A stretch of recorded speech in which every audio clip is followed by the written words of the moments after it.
What's this?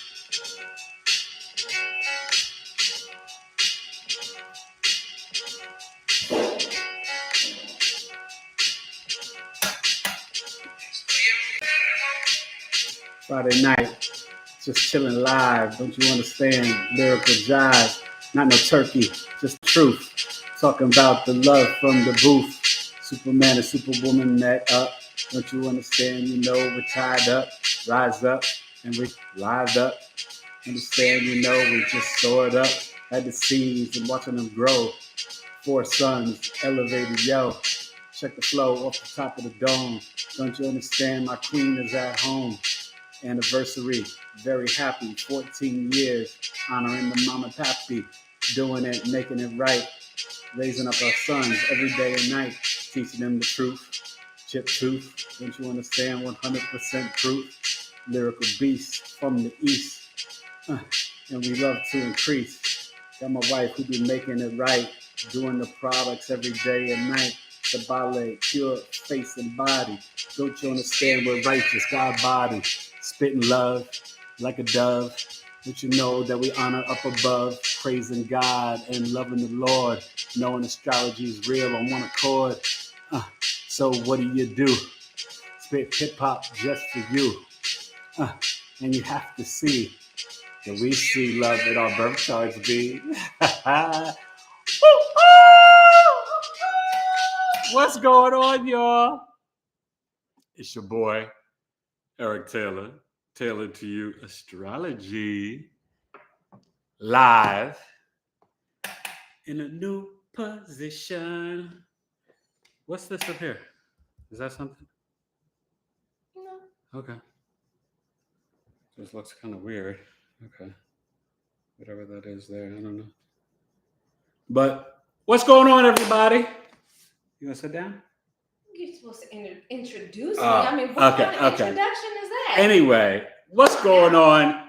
It's your boy, Eric Taylor, episode 64, Knowledge is Love podcast, showing and discussing love and marriage in the birth chart, but from the perspective of myself and my lovely wife, co-founder of Sabale Pure Face and Body, also known as Sabale Pure, Miss Pisces herself, Alana Taylor. Hello, hello, hello. Hi, everybody. It is so good to be here tonight.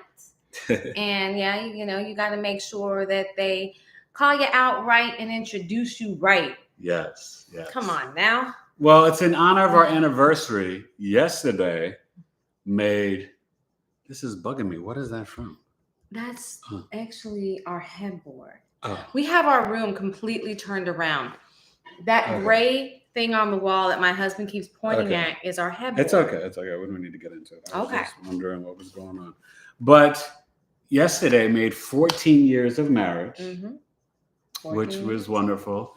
We had a nice lunch date the day before at a very cool vegan restaurant in Gilbert, Arizona. And so good. What was the name of it again? It was called the Unseated Cafe, I think. Oh, okay. But you had the Caesar salad, the kale Caesar salad. Yes. With the chicken. And I had the cauliflower tacos with tahini and oh my gosh. She was happy. We were both happy. So where I want to start and direct everything and kind of share with you guys, don't have the technology, but also birth charts are very personal. Even though in my, stuff, I kind of share our charts. Where's my water? Oh, it's over there. I, do reveal a lot of my placements and stuff with you, but, Would you like it? Yes, please. Okay. So what we're going to do and talk about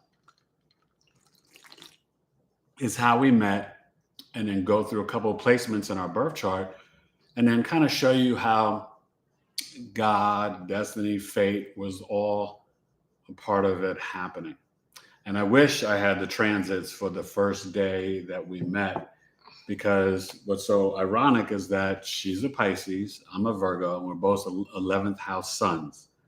I'm a Scorpio rising, she's a Taurus rising. So that means our 7th houses are opposite, right? So that means I'm kind of attracted to that Taurus energy in my 7th house for the other half for marriage. And she's a Taurus rising, and she's attracted to the Scorpio energy, and the Scorpio is in her 7th house for marriage. One of the first things that popped out to me, and mind you, he's the astrology expert. He knows everything, and it's almost because he knows so much, I don't have to learn it. But the first thing that popped out to me was the fact that we were complete opposites in such a way that it gave us balance. Yeah. So there's one person watching, nobody's commented, but it gave us balance. And I thought that was really cool because Pisces and Virgo are directly across. And then I think our moon. Our risings. Our rising, I'm sorry, are directly across too. Yeah. No, and it's really cool. You know, they say opposites attract, and we're very different, but we're extremely similar. And to show you in astrology, even though we're both on that health axis in terms of our sun signs, Virgo, Pisces, but because our charts are reversed, we're both 11th house suns.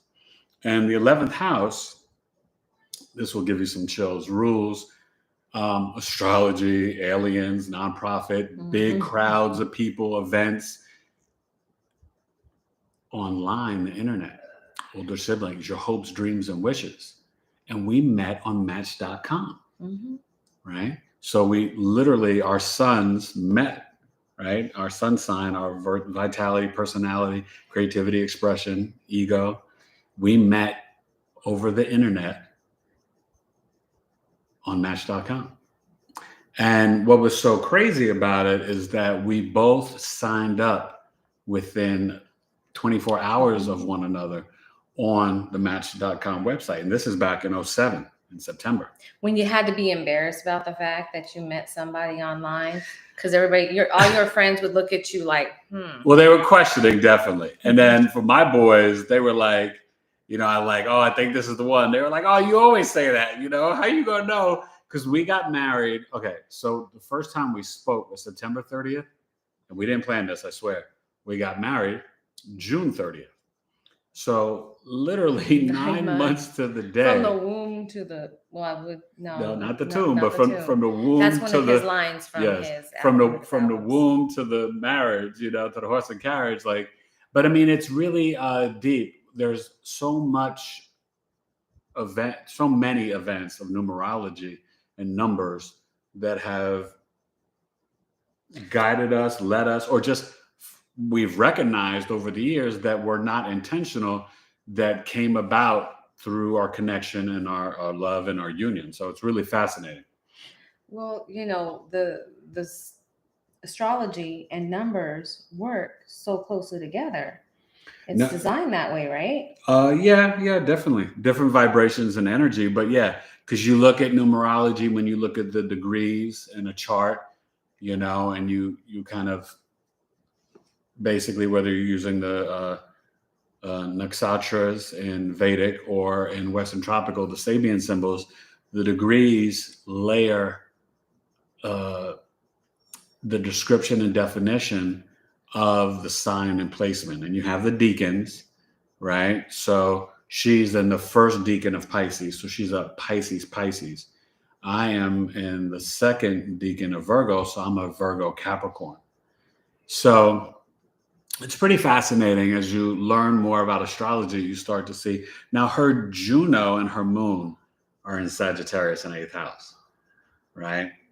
Now, my Sagittarius is in the 2nd house, but it is still like family, values, speech. But because I've got so much Scorpio energy, her moon in the 8th house still sort of, and the Juno still sort of represent the 8th house Scorpio energy.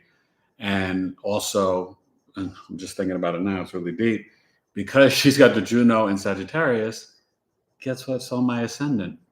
Jupiter, right? Which is one of the rulers of Sagittarius.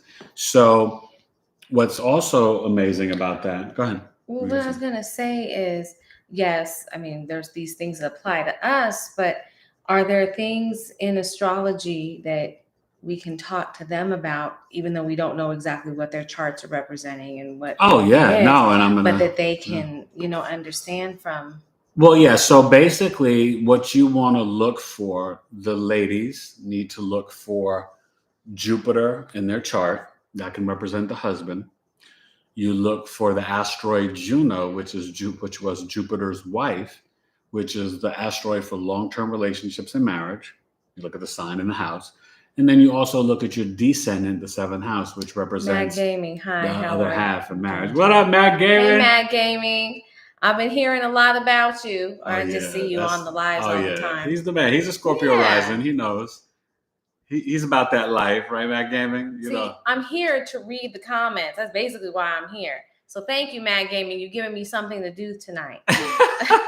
No, she's here to kind of just add some flavor and talk about, love and marriage because, we take pride in being a couple that not only can give wisdom and share insights and advice with other couples, how to make a family and a blended family and just marriage and love work, but also, to kind of let people know that there's still hope, that to believe in love and marriage, because I was her second husband.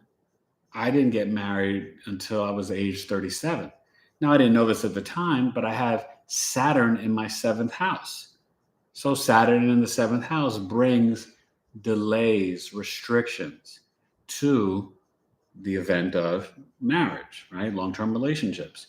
So I had to get disciplined, get more organized, and, get certain structures in place so then I could be prepared for her. And I did the work. Danny Figueroa just hopped on. Hey, Danny, What's how you doing? Danny? These are my Scorpio rising brothers. What's up, peeps? Happy anniversary to you both. Thank you, very much. Thank you. Now, you know what? Danny's a Virgo like me. That's I know. My dog, yeah. I know. I know Danny. I've been watching. I know Danny and Mad Gaming. I watch enough. I know. But when you touched on that thing about what put the restrictions, is that something that for other people, if they have that sort of placement, they might expect that too? Exactly. That's what Saturn does, right? So when you have Saturn in a sign or house, but specifically in the seventh house, it brings delays, restrictions, sometimes fears and anxieties, but it slows down time.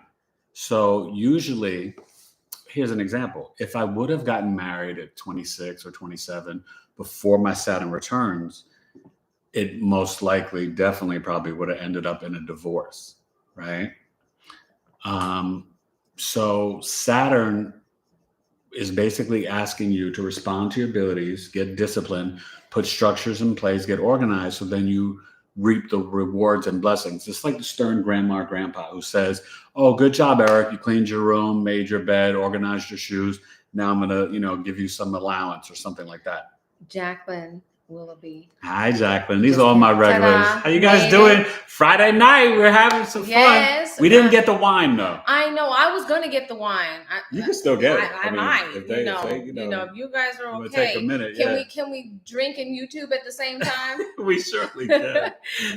We can drink and YouTube. But anyways, Jacqueline wished us a happy anniversary. Thank you, Jacqueline. Thank you. Yeah. Oh, you got wine, Danny. What are you drinking? I'm about to go maybe get us some rosé. Oh, you guys got to try 50 Cent's vodka, effing vodka. We do it mix it with Izzy's. Yo, shout out to Fitty. The effing vodka is good. We try to support, the brothers that are selling stuff, whether it's Ciroc or, stuff like that. So the other thing, so for me, we talked about that I had been married before. And I'm going to tell you guys, I tell people the first one I chose, the second one I let the spirit, God and energy and all of that choose. And that's how I ended up with the one that's now lasting 14 years and is happy. And tell them just the story because I'll say my part and then you say your part because your part's really cool. Okay. So when I got on Match.com, one of my coworkers was like, "E, what are you doing?" Right? My mom was sick; she was in the rehab, and I was going to see her every day and working every day, teaching in the Bronx. And she's like, "Well, don't you still want to get married and have kids?" And I was like, "Of course I do." Now, I dated some women at my job, which I don't recommend you guys to do, and just different, whatever. But at the time, I was just not going out because I was at the rehab facility, seeing my mom 7 days a week, working, doing all this stuff.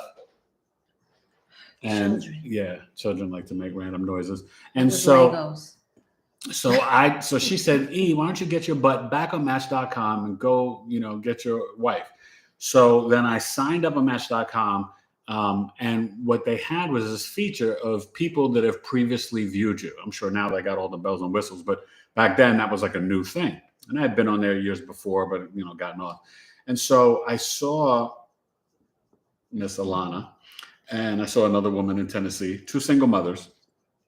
And I just happened to click that I didn't want a woman with a child, even though I was totally open to it, just because I had a relationship before where, the girlfriend that I had, she had a son, and we got really attached, and I felt bad when we ended it, and whatever. But I was totally open to it. And so I winked at her, and I said to her, I said, "I see that you stopped by and you were checking me out. We seem to have a lot in common. Why don't you hit me up and give me a call?" And I gave her my number. And I thought he was so arrogant. I was like, yeah, run that game. So but tell him what you did, what happened, and what God told you. I'm in my place, and as he mentioned, I was a mom. I am a mom, but I was a mom at the time, and single mom. She was in Colorado. I was in Colorado. I was in New York. He was in New York, and basically, I had intended to click within 50 miles of my house so that I could easily drive to whoever it is that I might potentially meet. And somehow or other, I clicked the whole United States, saw him. She clicked any instead of 50 miles. I saw him. I saw what he said about not wanting to talk to anybody with children. So I was like, he sucks. And so I backed out. And then I was like, he's from New York. How did that happen? And I backed out and left. And then, the next day I saw that he sent me this letter or a little note or email or whatever. And I'm reading it and I'm like, he is the most arrogant person ever. And I just was like frustrated, and I shut down my computer, and I had an old ThinkPad, what's it called? HP ThinkPad that ran real slow and was cheap. I was broke, and I closed it down, and I sat down, and I swear Spirit just spoke to me and said, "Call that person." And I was like, "Really, God? Come on now." And I picked up my glass of wine. It was red. And I started drinking. I was like, "Call him? Why are you telling me this?" But I did. I always try and listen. I'm going to tell you right now. If that's what God talks to you, the intuition. Black Moon Lilith. Listen, okay? Yeah. I didn't realize I had Black Moon Lilith because I wasn't married to him at the time. But that was my Black Moon Lilith. She's been with me my whole life, and she tells me stuff all the time.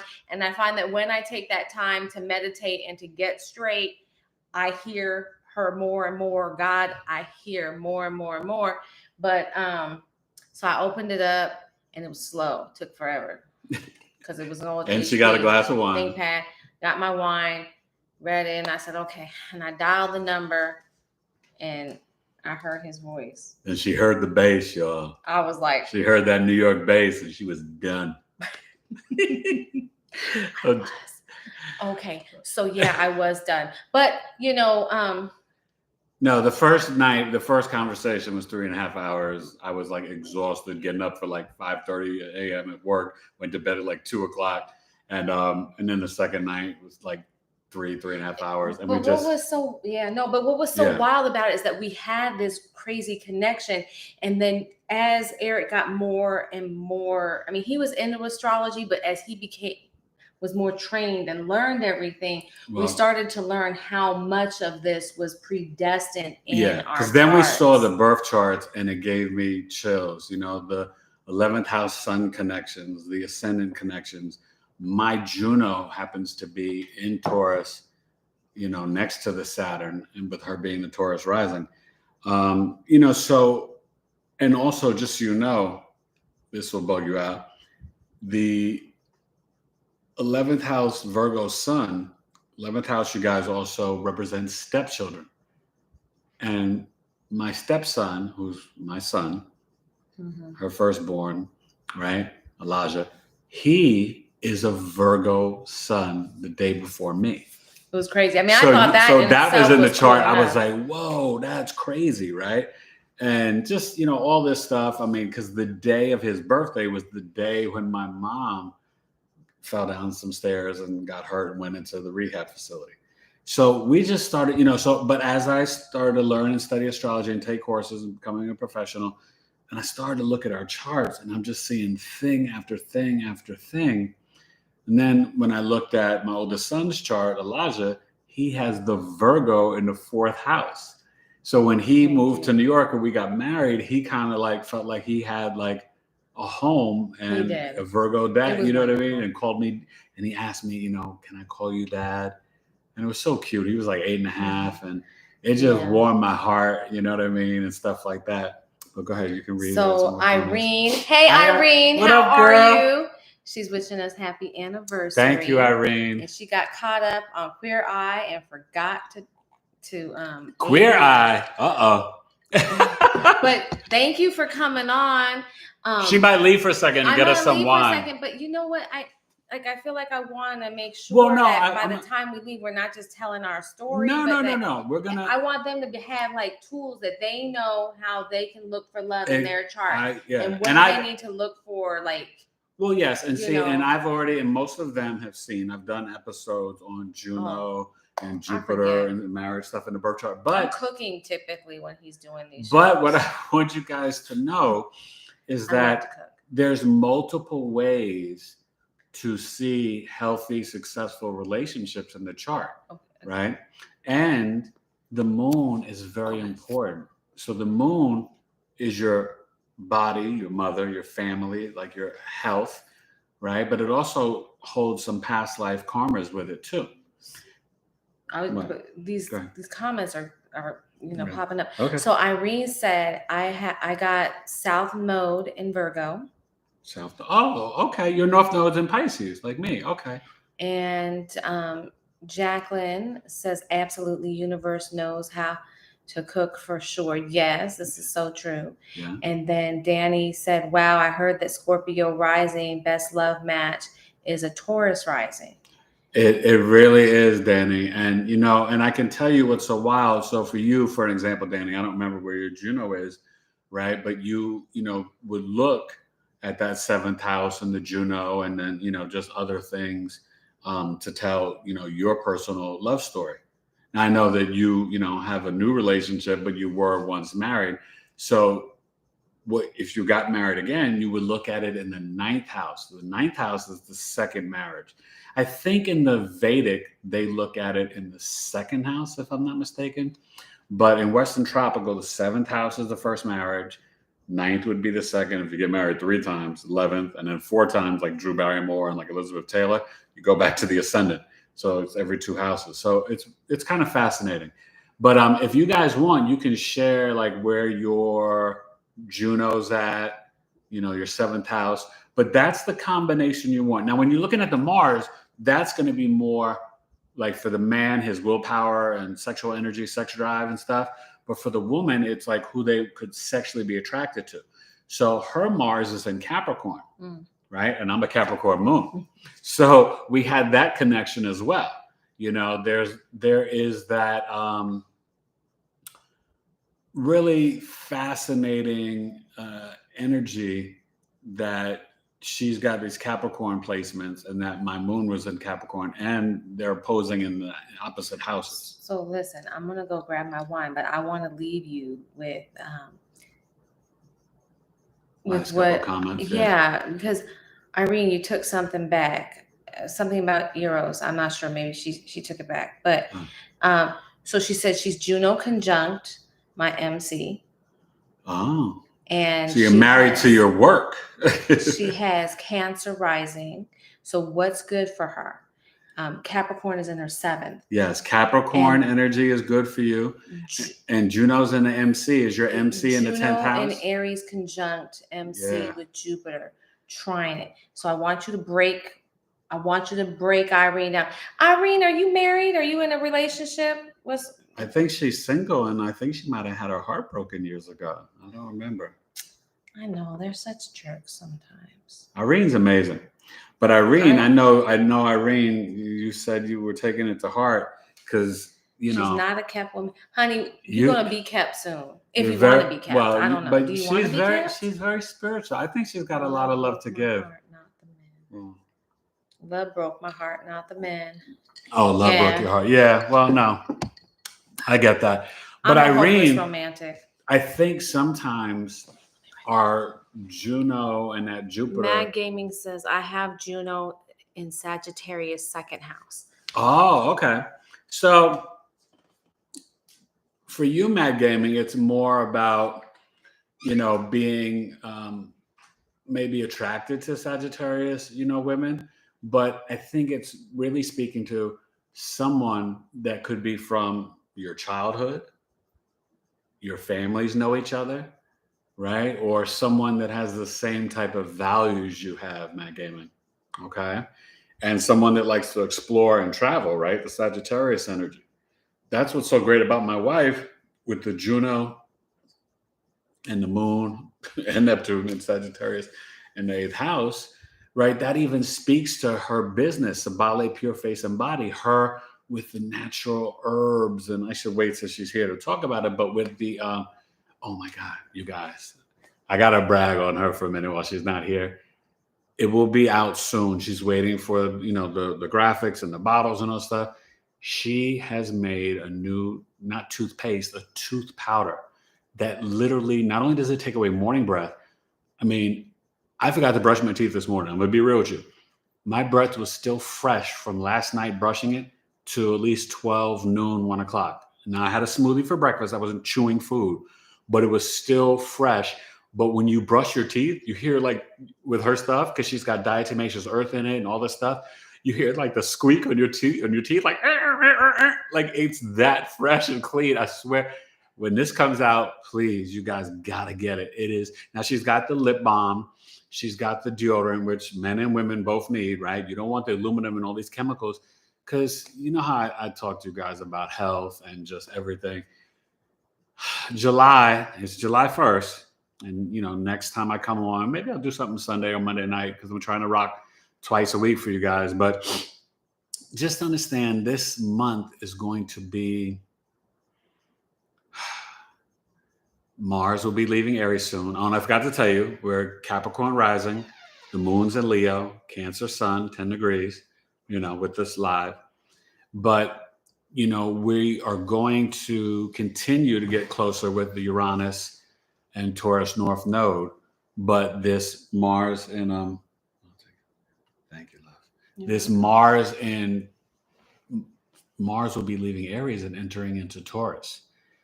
And just energetically, there is this internal cleansing and purifying.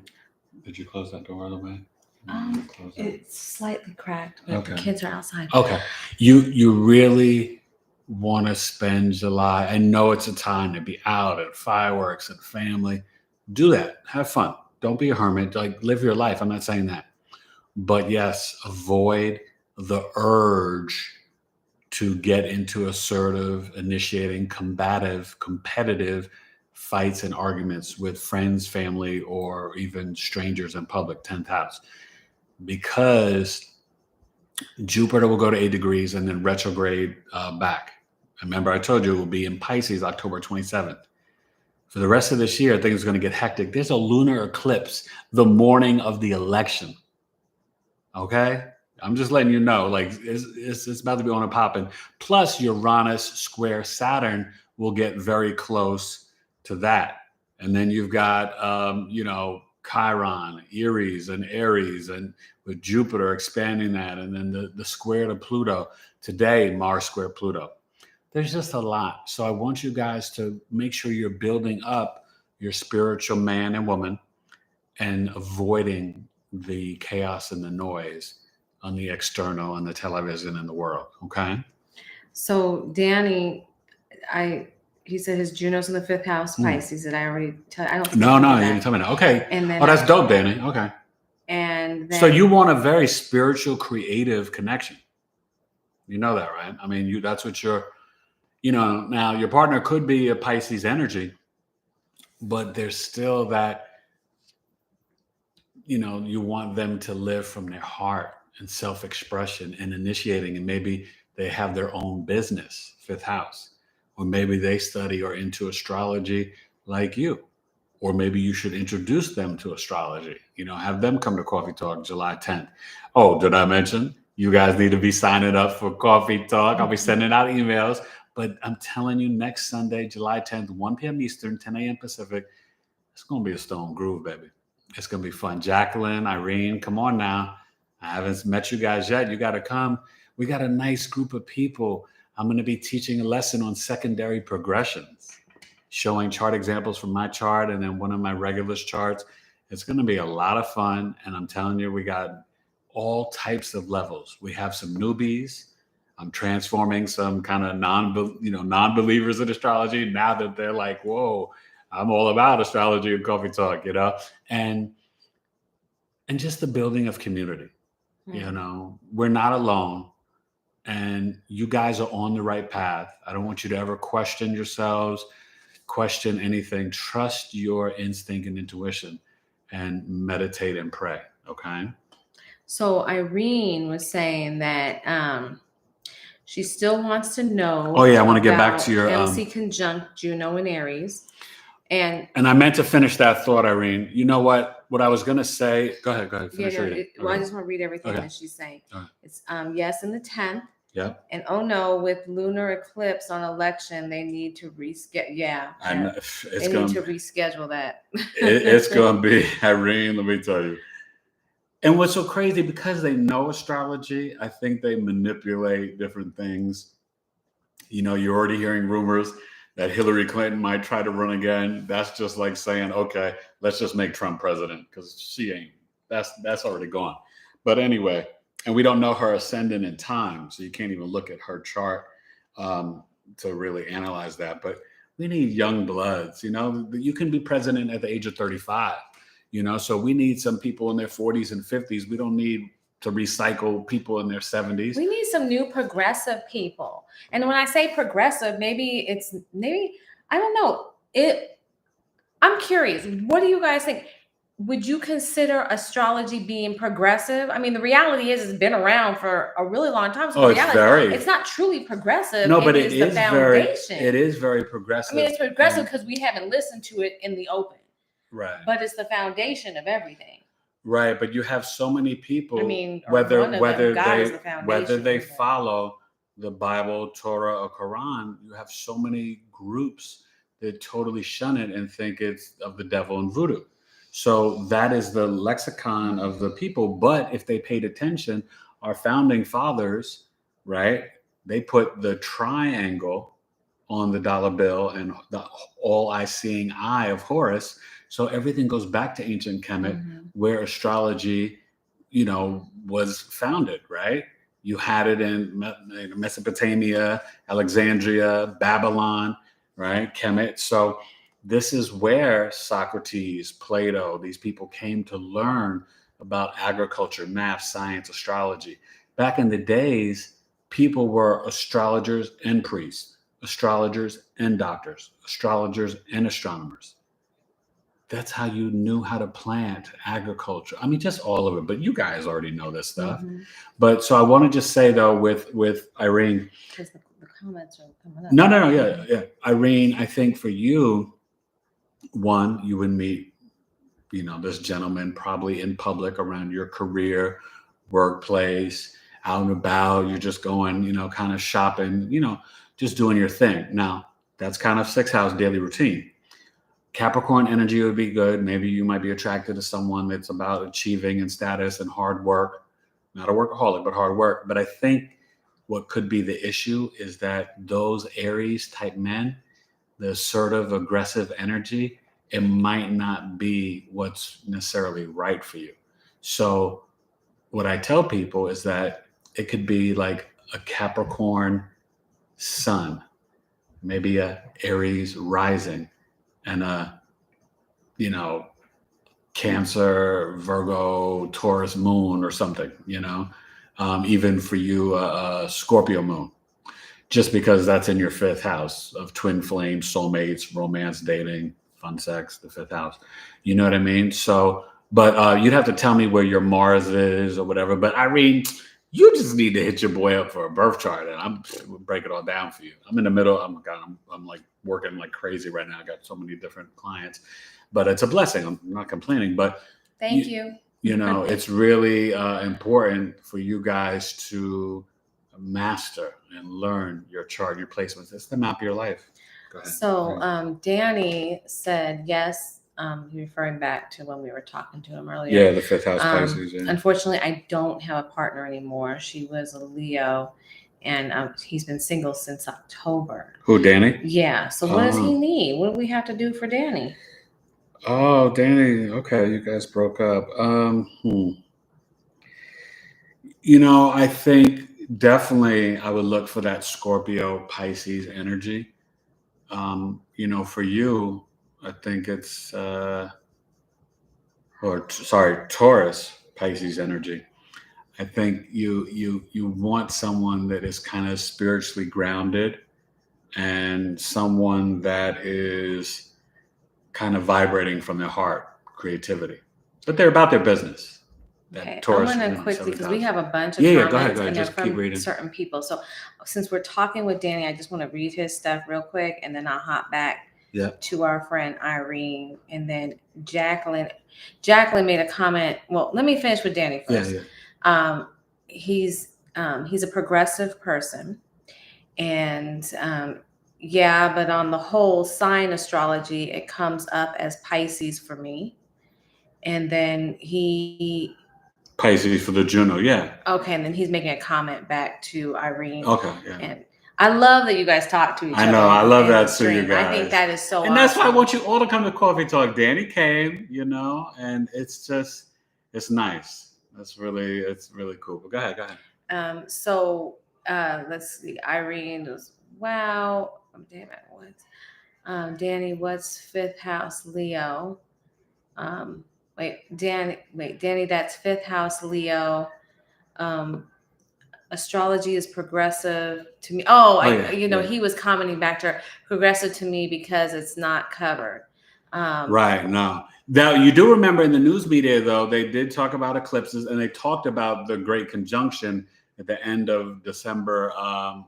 Was it 21 or 20? Well, at 20 went the great between Saturn, Jupiter. That was like a big thing on the news. They had it on Monday Night Football. It was like everywhere. Well, what I find is so interesting, and I just kind of asked that question because I find so many. And lately, we've had astrology commercials that are so, like, when you really look at it, so fundamental to just the beginnings of the world and the universe, and all of this are treated as these progressive things when they really were never supposed to be. They were supposed to be open and talked about, and people were supposed to know and use them, but they have been hidden. You know what I'm saying? Because of the power what I do in relation to, removing chemicals and using nature in the way that I do, so many people don't do that, or they think, well, like, people, you don't put preservatives? No, I don't put preservatives. The way that I formulate, I don't need to add those chemicals. And that's not progressive. That's the way it was supposed to be. That's I just human. Go back right. to the way it's supposed to be. And to me, astrology is the way it's supposed to be. But let me go back over here real quick. Jacqueline and Irene. Yeah. Okay. And we have some new people. So we got so Jacqueline, she's an assertive Leo. And Irene, fifth house ruled by the Leo.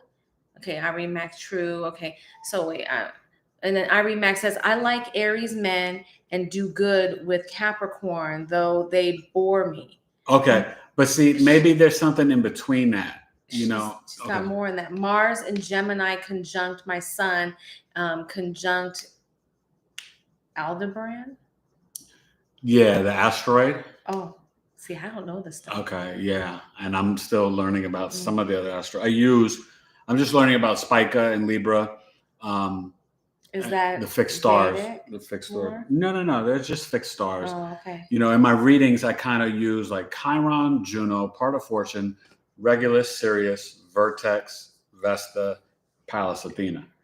So I've been looking lately at the other ones that are in Algo and Taurus, and then but Spica and the one that's in Aquarius and Scorpio are totally like very positive fixed stars. So Jacqueline's gonna rock solid with her Taurus man. Yes, you got the Taurus man. But Jacqueline, I'm curious, what's your rising sign and what's his rising sign?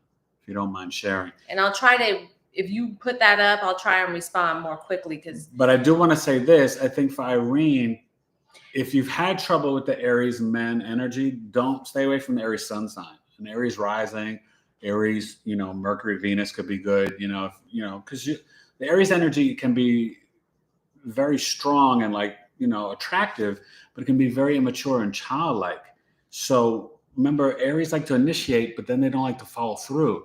And so sometimes in a serious, intimate relationship, there can be a feeling of like, and I could only assume I'm not a woman, but it can be a feeling of like sometimes being with a big kid. And that can be fun for like the first 5-6 months. And then it could get really old really fast. You know what I mean? So you kind of want that balance. So I would stay away from the Aries sun sign, but maybe Aries Mercury or Moon, you know what I mean? Like, so there's other Aries rising, other placements. And if you think Capricorns are boring, yes, they can be. But what if it's a Capricorn that's got like a lot of water and fire in the chart? Let's say Capricorn sun. But sometimes when you look at the 7th house, for me, right, my Taurus is a Taurus rising. She's not a Taurus sun. Now, my mother was a Taurus sun, but my wife is a Taurus rising. So, you know what I mean? So you can just look at different things. And I think for women, just want to say real quick, for women, Irene, you told me your Mars is in Gemini conjunct the sun. So you might not want another Gemini man, but it could be a Gemini rising, Aries moon, Capricorn sun, like that's how you look at combos. But the question is, Irene, where's your Jupiter?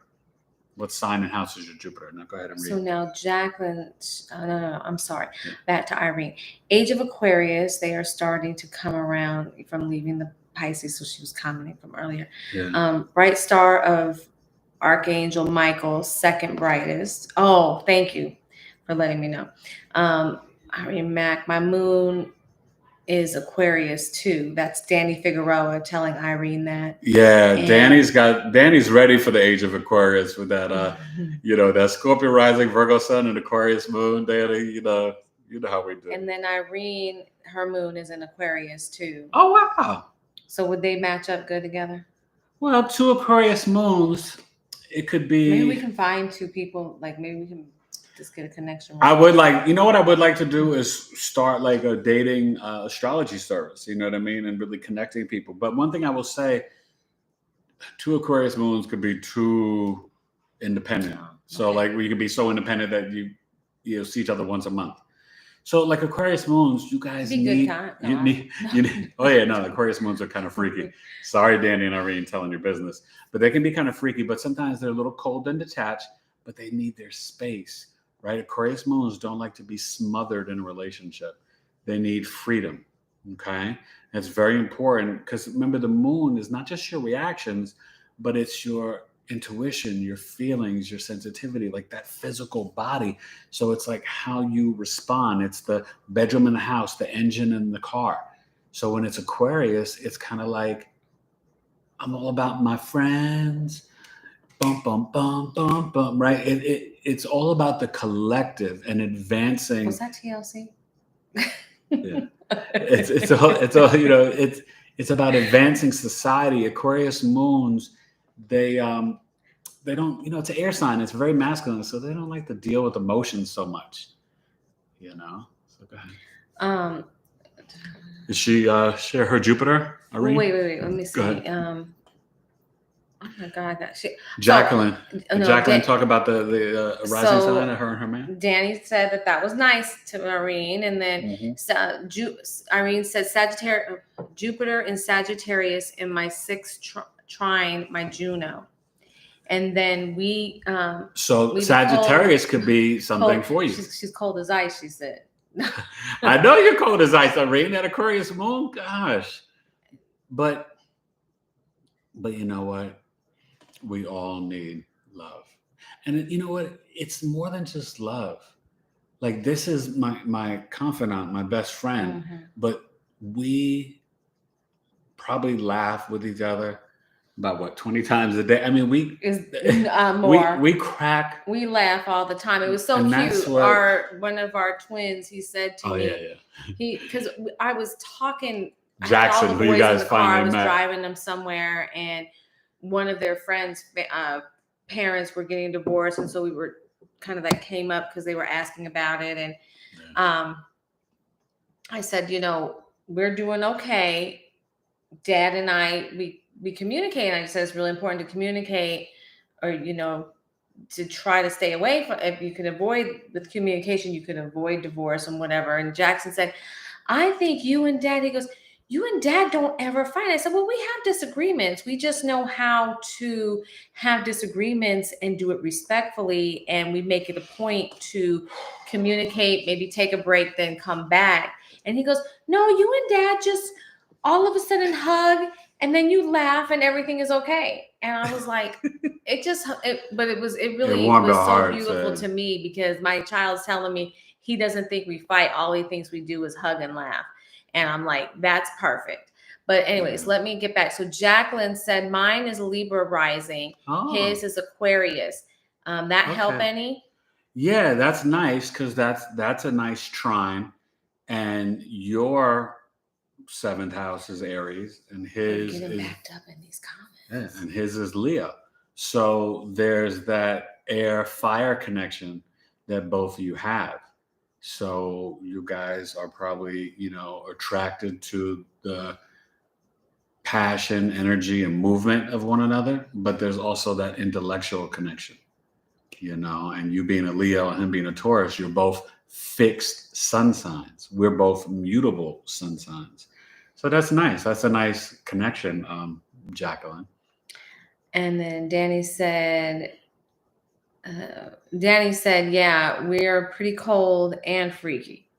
Oh, yeah. No, that's why I had to tell you business. I love you guys, but I'm going to tell you business, because let me tell you, Aquarius is something else. Yeah, well, Aquarius is like that under the table action.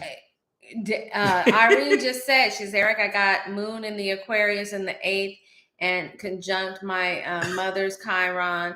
This energy I am curious about. Conjunct your Chiron in the 8th? Conjunct my mother's Chiron. This energy I'm curious about. So I don't know what you mean by your mother's Chiron, but the Chiron and just Aquarius Moon in the 8th, there's no wonder that you're into astrology. You would totally be into the ancient herbs, doTERRA, right? All of her products. You want to investigate the truth, but you come from an intelligent, innovative, futuristic angle. So you love the internet, Irene. You love technology. You're on YouTube a lot. You like to come to the conclusions emotionally based on you have a scientific mind, and that's what pleases you. Jacqueline just said you nailed it. Yeah. I do, Jackie. Let's see. I love talking to you guys. I wish you guys were just all here. We could all have wine together. So Danny Figueroa said, Irene Mack, we're very detached. And Irene said, I love Sag. And then she said, 100% that large magical personality, the love of my life who killed himself with drugs. He was a Sagittarius. I'm so sorry. Yeah. And that's what you would be attracted to, better than the Aries and maybe the Capricorn. That's Sag stuff, but I'm so sorry. Oh my goodness. She says, Danny, I have trauma in my heritage family, cellular memory. Girl, I think Moon in Aquarius shows trauma. First off, I feel you on that. I feel no. There is trauma. Let me explain this. Okay. When you have the moon in the 8th house, it's an in conjunction, quincunx to your ascendant. So there's a detachment from the nourishment from mom. The Aquarius moon, she's got a Sagittarius moon in the 8th house. So there's a lack of nourishment from the mother, and your mother, there's like secrets. Okay. And then with the Aquarius moon, mom was kind of cold, indifferent, and detached in nurturing you. Doesn't mean she didn't love you. Doesn't mean she was terrible. It could. But the Aquarius moon, it was more like, Irene, do what I say, listen to me, don't question me. But she might have always promoted innovation, technology, intelligence, right? Thought. You probably had to figure it out and almost raise yourself and do it on your own. And that's what made you the brilliant woman that you are today, Irene. And I want you to know this is what I was talking about. And I intuitively felt this last time, or when we were doing the live up in when I was away on vacation with all the boys on, right? And I said what I said to you because I only know you through the computer and seeing you on my page. And then sometimes when I happen to see lives of Anjani Seagrass, then you're on there or whatever. And I know with the Aquarius moon, and I don't know your whole chart, but you've shared pieces. You have spiritual power. You are extremely inquisitive and intelligent, and you have a healing quality. Mm-hmm. And so I just want you to make sure you tap into that and move forward boldly in these troubling times with your healing energy, because you got it, Irene. So I just want to finish with Irene real quick, okay. And just so you know, Mad Gaming is taking notes. So I hope this is good for you. If you got a question specific, Mad Gaming, please ask. And Mad Gaming, did he mention his Juno? Because I know you got the Taurus 7th house. And Mad Gaming, his Gemini moon is in the 8th. I see he said that. No wonder you love talking and getting ideas about the occult and astrology. Right. Let me just finish with Irene, and then I like to ask something. But she says our symmetry, my moon in Aquarius in 8th seems like. Oh wait, did I already read this? No. Seems like trauma. Then it's conjunct my mother's. I did read this. Okay. I'm sorry, Irene. Wait. Oh my God. See, with my mom's wounding on my moon too. Oh, yeah. That's what you say. Your mother's kind. Yeah. And no. Then she said, you're spot on. And she said, oh, I love that. I love that. And I really appreciate that. And Mad Gaming, that is magical. And then what I was curious about, because Irene spoke about trauma being imprinted. And you and I both have various traumas that are imprinted, right. But we've also come together and we've talked about this to break generational curses, which is trauma, right? Yeah. So is there something that makes our chart specific to breaking that trauma, and that we both want to do it? And is there something that people can look for if that's what they're trying to change in their life? I'll say this, right?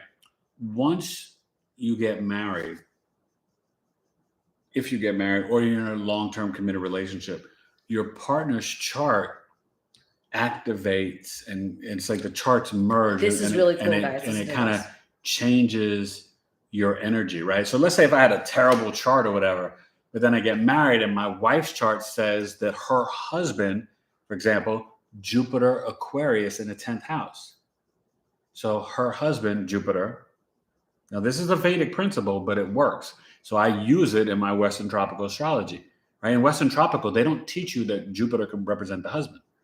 But I found it to be true in all my clients' charts for the, ladies that are married in relationships, right? So, but it works for us. Her Jupiter is in Aquarius. So that means her husband would be innovative, futuristic, maybe into astrology and aliens, things that are esoteric, right? Technology. Ta-da! That's all me.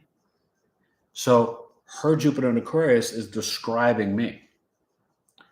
Now, before I was a professional astrologer, I was an actor, a teacher, sports radio host. But then I moved into kind of what was destined, that Jupiter in Aquarius. So that's just like an example, but Chiron is where we see our traumas in the moon. So now I understand what you were saying in terms of that, right? And so there's generational curses, Irene, that you need and will break. And the key is, though, too, with that Chiron, you look at the degrees, so you know the age of the womb, emotional, physical, or spiritual womb. And it's wrapped around mom and probably some sort of neglect or, Irene is sharing some stuff. Some deep stuff. Yeah, okay, go ahead. Come on, share with us. Okay.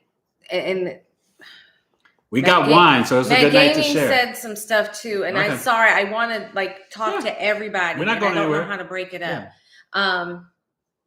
But I'm skipping down a bit. I want to get to something that Irene just said because it's a lot. Yeah. She said they found my four-time great grandpa wild in the woods, like an animal couldn't talk. I had one grandpa murder someone, another murdered, child abuse, sexual abuse. It's a lot of trauma. No, I know. I know. Yeah. And you know what? You are here to heal it. And this is why when you're ready, forget coffee talk. I would recommend you doing astrological life coaching with me. Now, if I did your chart live over Zoom and then we did the coaching for 4 weeks, it's $425. But what I do is, and I'm working with somebody right now, and it's really helping. What I do is we meet over Zoom for 60 minutes. And you know me, I always go a little over, give you a little extra. But record each session and send you the MP3 audio. But I break down your chart 3 houses at a time, going through the degrees and teaching you how to exist and live with the flow and energy of your chart. And it's very powerful because it's also life coaching. And for you, there's a lot in your 12th house in the subconscious with the Chiron and things that you've got to heal. And I have a whole process, even with my relationship coaching program. It's about self-love. And the key is, Irene, and you got to, remember I told you, do this, start tonight with the dream book, but be intentional and hokey about speaking positively about Irene every single day. Be maniacal about it in the best positive way of that word, because Irene is dope and amazing. Matt Gaming is dope and amazing. Danny, Jacqueline, dope and amazing. And don't you guys ever doubt that and question that. God is in you. God made you. You are a miracle just to be born. So walk in that glory and remember, this knowledge and this insight that we're all talking about and sharing, it's us remembering from past lives. Her South Node's in Cancer in the 3rd house, right? Along with the Taurus rising. That's why she is a beast in the kitchen. But there's a spirit and energy of her working and being the nurturing, caring mother in the local community, using the ancient herbs and using, things to heal people. Her cooking skills, she doesn't follow recipes. She just does it instinctually. I download it. I really believe that's ancestral. And she, we'll be somewhere, and if we're at a restaurant, this is what I love about her. All right, I'm eating some food, and I'm like, oh my God, this is so good. She's like, oh really, you like that? And then she gets very competitive. Wait, Mars in Capricorn, exalted, North Node Capricorn, 9th house, foreign culture, foreign lands, foreign food. So she loves spices, Sagittarius Moon, 8th house. But she's like, oh, you like that? I can make that. I'm going to make that. I'll make that at home. I'll make that for you next week. And she does. And she don't like it if I eat other people's food. Listen, ladies, you better make sure you make sure you take care of your man at home. Don't let him go out, even if it's just at a restaurant. No, you don't like that restaurant better than you like me. You better recognize. No, but, she's a great cook. There's so many comments. I feel like I'm getting. Okay. I mean, one by one. Go ahead. Irene, you've got so much going on. Yeah. And Mad Gaming, I am not forgetting about you. But let Okay. me just Well, quickly. Okay. You can go to Mad Gaming if you want. Yeah. Okay. So Mad Gaming said Juno in Sagittarius second house conjunct Venus and Pluto, Ooh, and Jupiter. Wow. Okay. So yeah, and that's a lot. And honestly, Mad Gaming, you probably, could be very into someone that loves adventure, loves to explore, someone from a different culture, right? So let's say Mad Gaming, I'm not sure, like if you're a Caucasian, you might be attracted to Latina women, Asian women, African American women, mixed race women, right? But you want someone that is got similar values and someone that loves adventure, loves to explore. Do you know what I mean? I would definitely say that, especially Venus and Sag and Jupiter and Juno. Gosh, yeah. So we have this really great conversation going on here. It's between Irene and Jacqueline, and Jacqueline, and I just love this because you guys make these little bonds right here in this feed, and it's so like amazing and cool. And this is what we're supposed to be doing. We're supposed to be using this technology to build bonds, not to separate. But just quickly, Jacqueline, this is going back a ways. She was acknowledging Irene's pain, and she's telling her and assuring her this is not her burden to carry. Exactly. Yes, it's generational. It's not your burden to carry. No. Bear the knowledge, not the horror forever. Right. Absolutely. Amen, that is so Jacqueline, incredibly deep. As you were speaking, and I'm not trying to compare, but I said to you about the traumas and how we both have these things. So my background, I have both my grandparents were products of rape. My great grandparents were slaves, or sharecroppers, which are essentially slaves.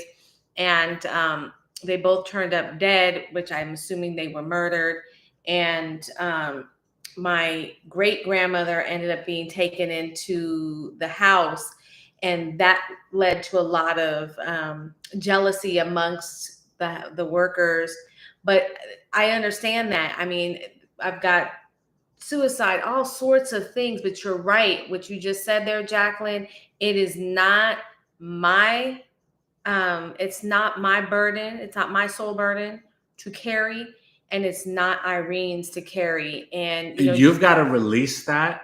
Mm-hmm. And you can even do, now this isn't radical to your Aquarius moon, but you could even do like even like an altar to your family members, right? And you bring like a plate of food, but just release the energy, forgive them, love them, and heal yourself to know you are not them. You carry the DNA code, but even from the pain and trauma from just your immediate family, from mom, right? But find the beauty in your Aquarius moon in the 8th house. That is actually a gift in this lifetime. Mm-hmm. And you want to use that in the Chiron to benefit so you can heal others. Because that's what I'm saying. And even before you told me this, I intuitively knew and told you, right? You didn't share that Aquarius Chiron moon placement with me before. I didn't know that. But you have the markers of this innovative, esoteric healer of the collective. That Aquarius moon is about the collective. Steph Curry's got the Aquarius moon. It's about the collective, about doing something so avant-garde, so innovative, shooting the 3-point lines about 23 feet, shooting 30-foot 3-pointers like Curry. That's what Irene's got to do. And the Chiron is saying, yeah, you've got the emotional, physical, spiritual wounds, but the healing from it is going out there and healing other people's 8th house sexual traumas, addiction traumas, sudden event traumas, right? Secret lies traumas. That's the 8th house. Power, control, obsession traumas. And then you be the one to heal that. That's how you heal your own Chiron, Irene. And it's power. I'm getting chills just thinking about it because you are this and you can do this.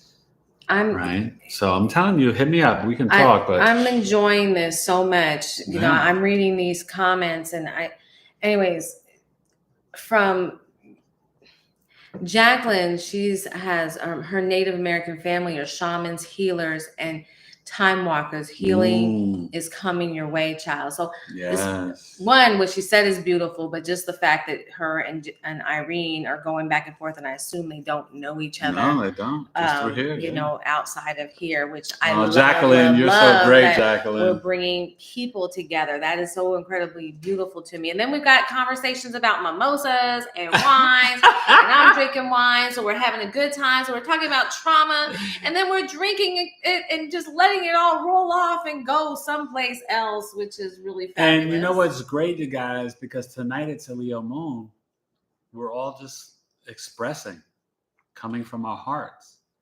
That's the high vibration of Leo. So just absorb this energy tonight and let it manifest and stay in your heart and spirit. Because one of the greatest ways to heal is to share and communicate. So often we get quiet and alone and isolation in our 12th house. Oh, woe is me. This is my pain. No one feels pain like me. Let me tell you something.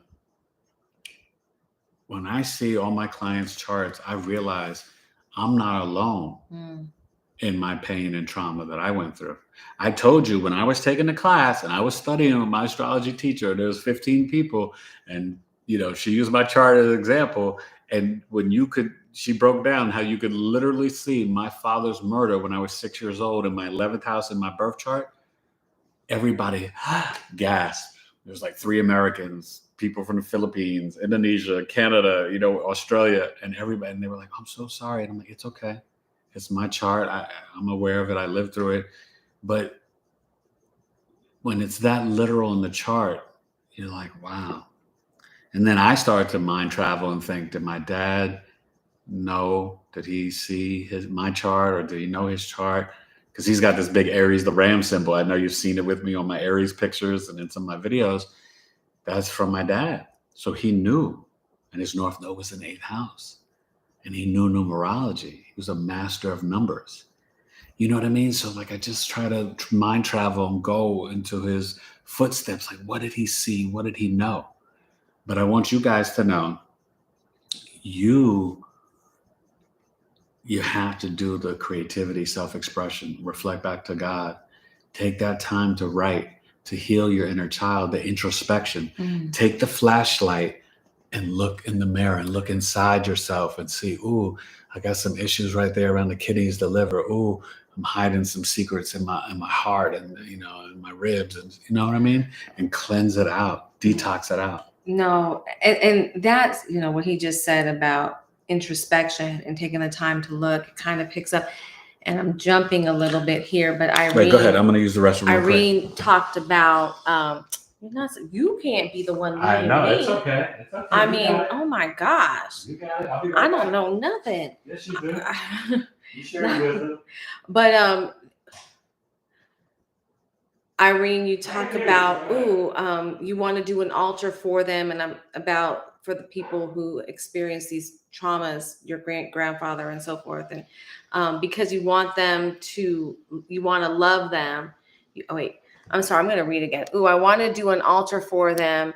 I have to, because I get mad at them and I want to love them. So you're talking about honoring, but also cleansing your anger and your pain from that. And I think it's so incredibly powerful. I mean, like I say all the time when I talk about being a mom and how my big thing is to not, you know, as parents, we try not to visit the same sorts of traumas and mistakes that our parents put on us to our kids. And it's just inevitable. And it's through that learning. But I think even more so than not wanting to pass it on to the next generation, part of not wanting to pass it on to the next generation is doing the healing.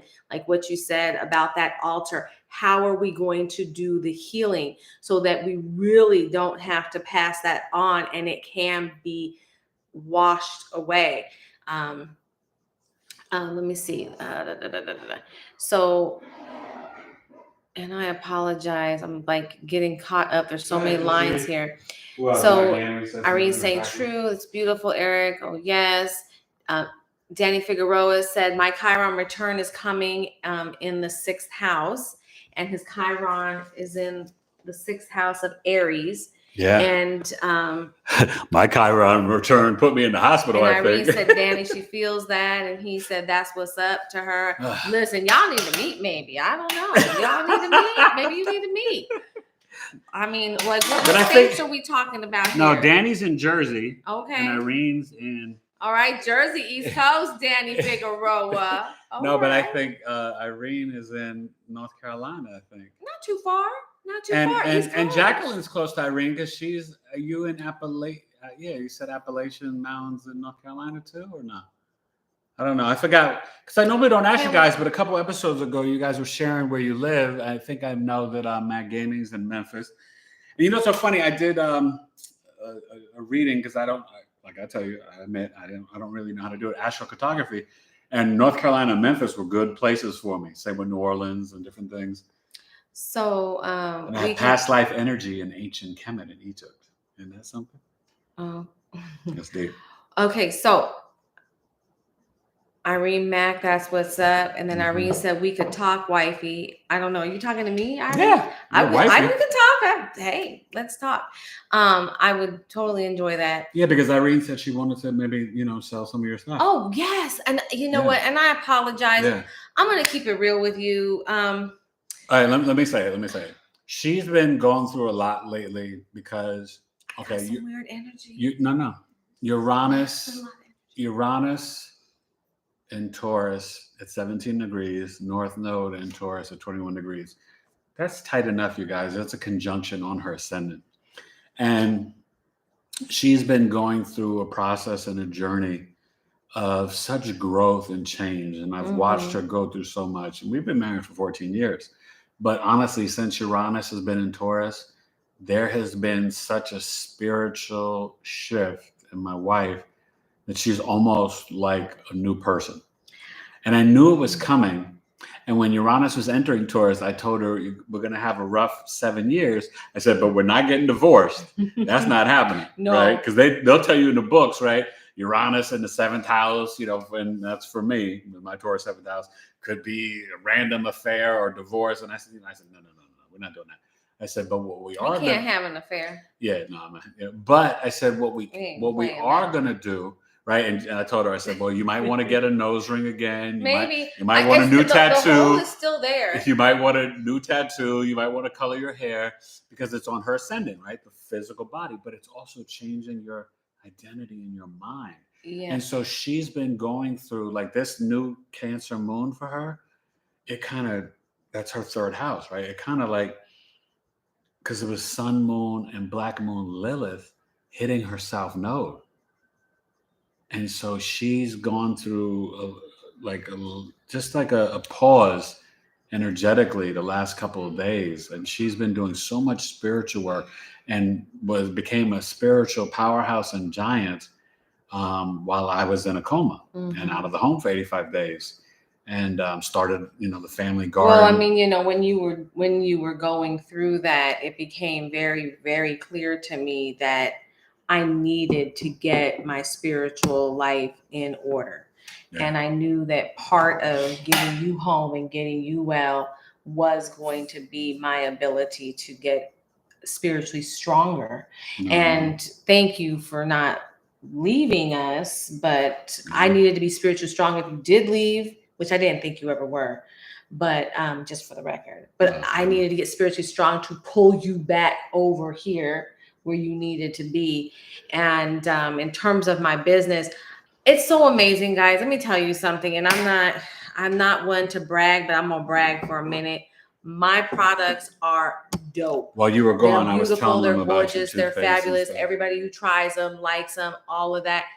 And these last several weeks, I was on like a good track, and then I kind of got off.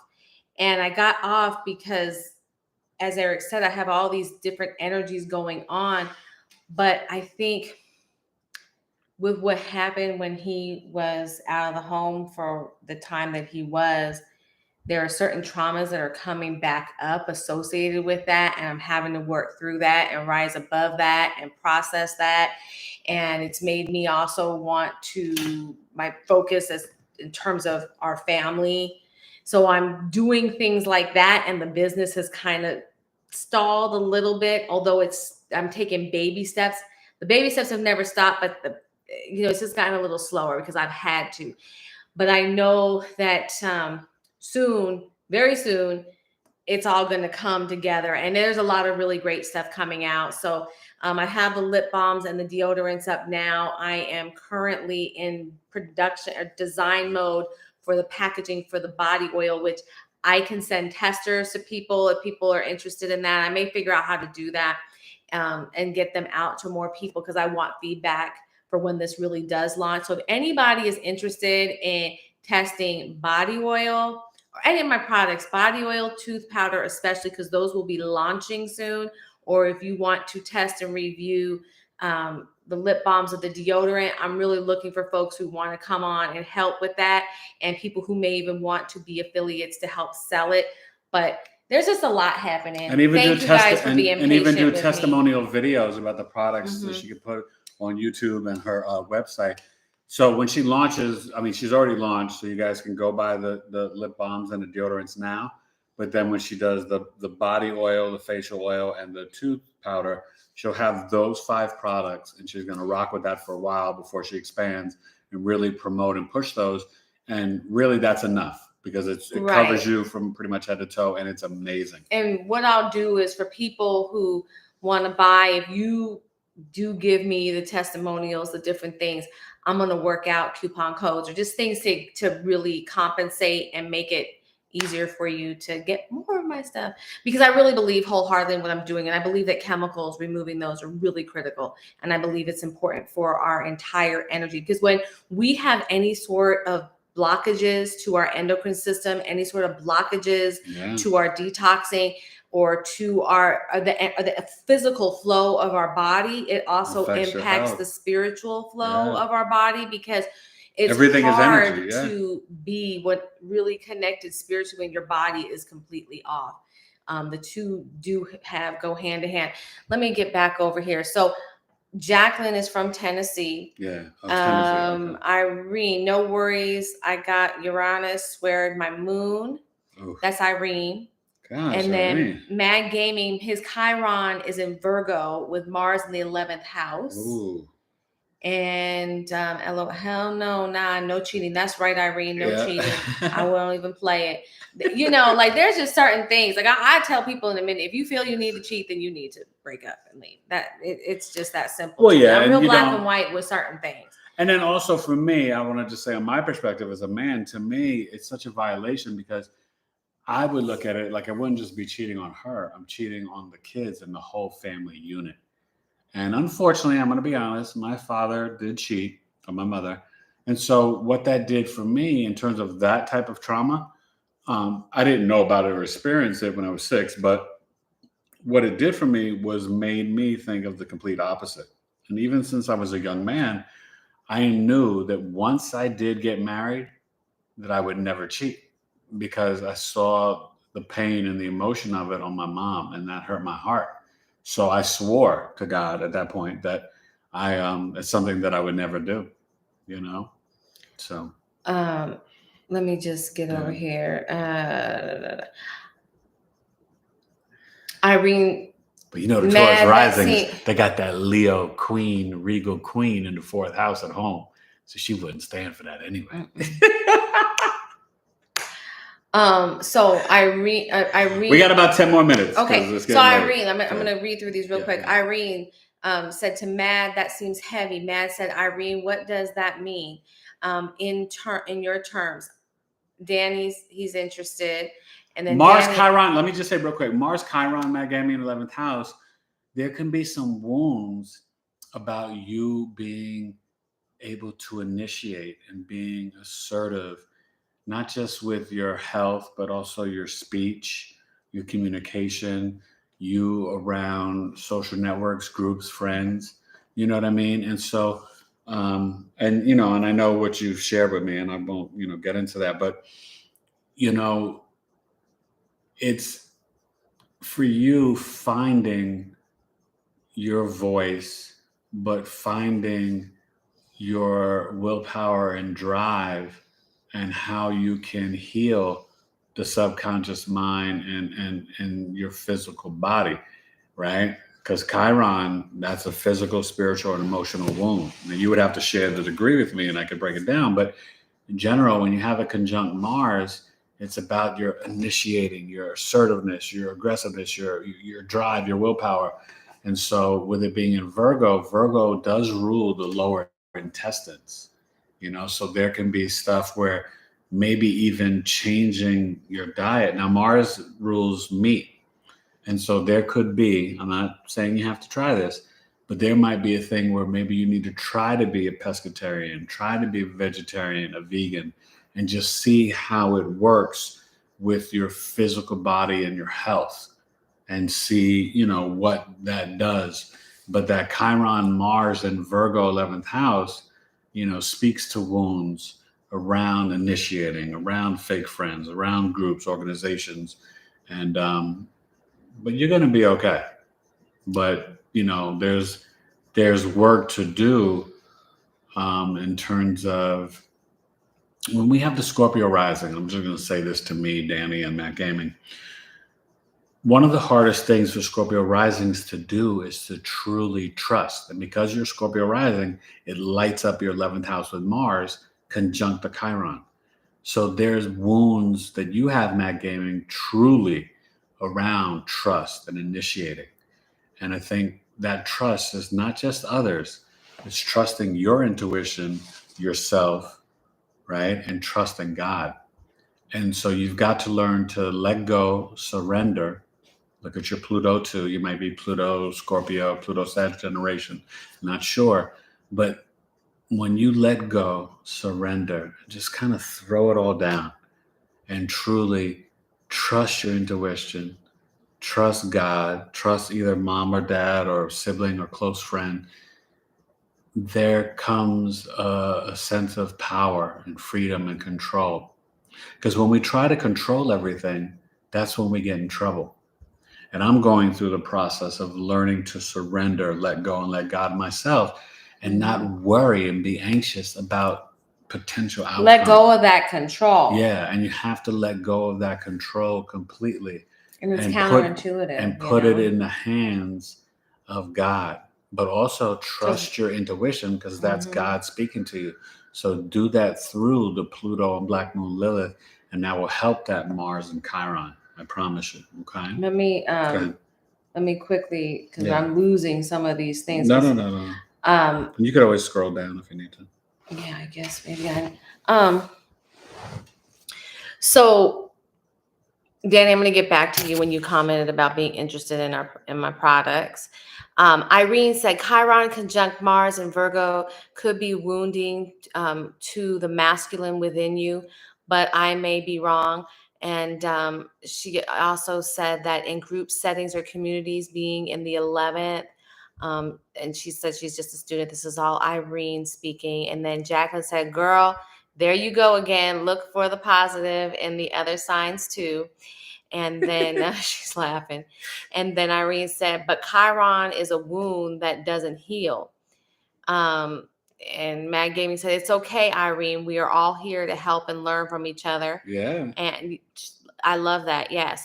And no, but Irene, it can heal. And that's what I was going to say. Yeah, and it heals, Irene. Don't think it can't heal. It heals from when you recognize the wound in yourself, but then apply it to healing others. That's how we do it. Remember, Chiron was that centaur, half man, half horse. And yes, he could not heal from the wound and asked for the ability to become human so he could die. But that sort of metaphor in the mythology is about, when you really investigate Chiron, is once we forgive ourselves, our parents, siblings, whoever, we can internally heal from becoming the healer.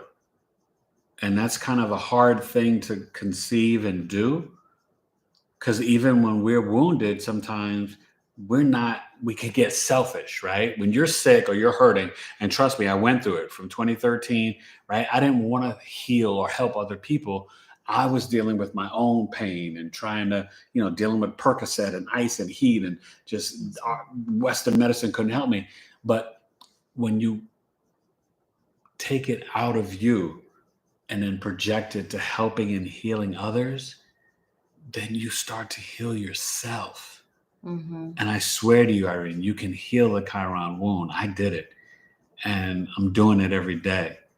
Now this Chiron return, that I think that, and then the sun hitting my south node September 6th put me out. But I think that you really can heal the wound. And the process is self-love, forgiveness, and then taking it to heal others. And Matt Gaming can do that. And remember, Virgo is, like I said, lower intestines. And so it's about health. And what is the Virgo diversion?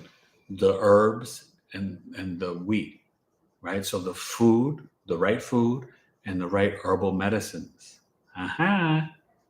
So Jacqueline said, Irene, Chiron also has other family members that has his back and support as well. Get it?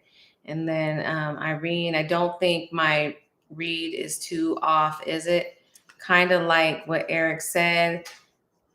Jacqueline, this is Irene. Yeah. Irene says Jacqueline totally. Yeah. And then Matt Gaming says he's at 2 degrees.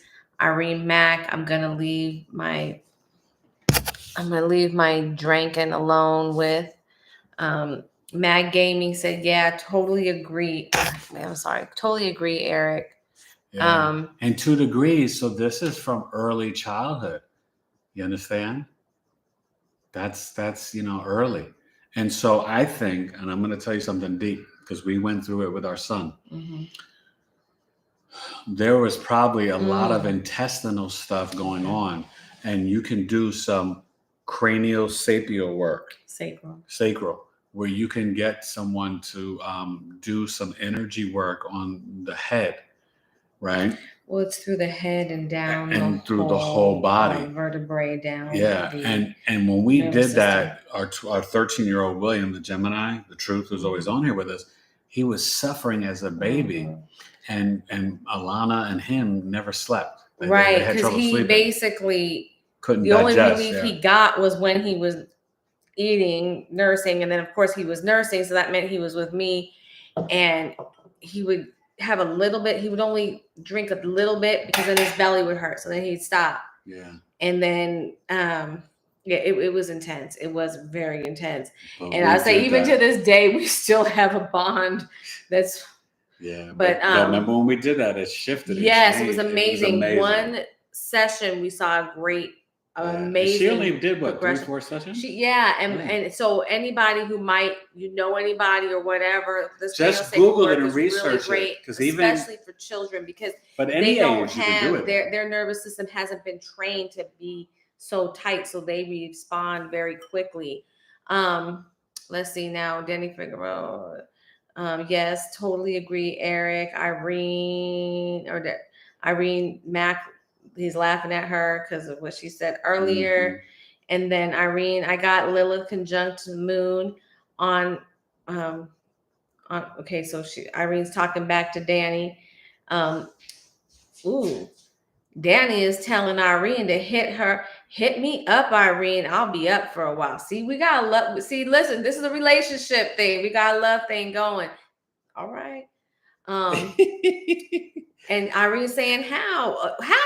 And Irene, Danny's a good-looking dude. He's a good-looking dude. So yeah. And listen, you can never go wrong with a Virgo man. I gotta tell you, I love me some Virgos. Irene Max, send me an email. Okay, Danny. Well, don't leave her hanging, dude. Come on, Danny. Yeah, put your email down there. Listen. You bet. Step up, man up. They ain't no love like astrology love. We gonna somebody's getting hooked up tonight. Okay. Danny ain't no. Irene says, how Danny know I ain't busted and disgusted? You're not busted and disgusted, Irene. No, you're dope. You got a great personality, and I'm sure you're fine. Trust me. Come on. post a picture. No, I don't know. And then Jacqueline said, boom, you go, Irene and Danny. Yay. Woo, I'm still here. Danny's still here. That's true about Virgos. Yes, that is so true about Virgos. They're the best sign, I gotta tell you.